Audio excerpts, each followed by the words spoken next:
আসসালামু আলাইকুম রহমতুল্লাহি বারকাতু। আগামীকালকে সারা বাংলাদেশের সর্বপ্রকারের মানুষের জন্য একটি ঐতিহাসিক দিন। আগামী 12ই ফেব্রুয়ারি একটা ঐতিহাসিক দিন সবার জন্য। আগামীকালকে হলো আপনার বাংলাদেশ জাতীয় নির্বাচন। তো আমি আপনাদেরকে একটা কথাই বলতে চাই যে কেউ আবেগের জন্য বা আবেগের কারণে কেউ ভুল কাজ করবেন না।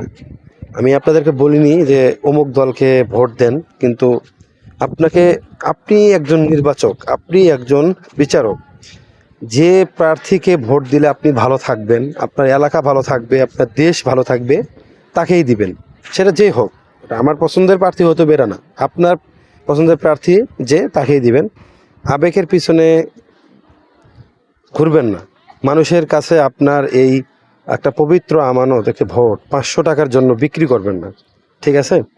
গরু ছাগল, ছোট্ট একটা ছাগল কিনতে গেলেও কিন্তু 5-7 হাজার টাকা লাগে, আর আপনার ভোট কিনতে মাত্র 500 লাগে।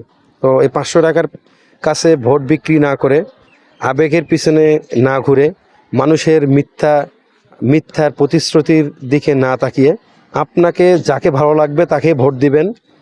যে আপনার জন্য কাজ করবে, আপনার দেশের জন্য কাজ করবে, আপনার এলাকার জন্য কাজ করবে, যে ইনসাফের জন্য কাজ করবে, আশা করি তাকেই ভোট দিবেন।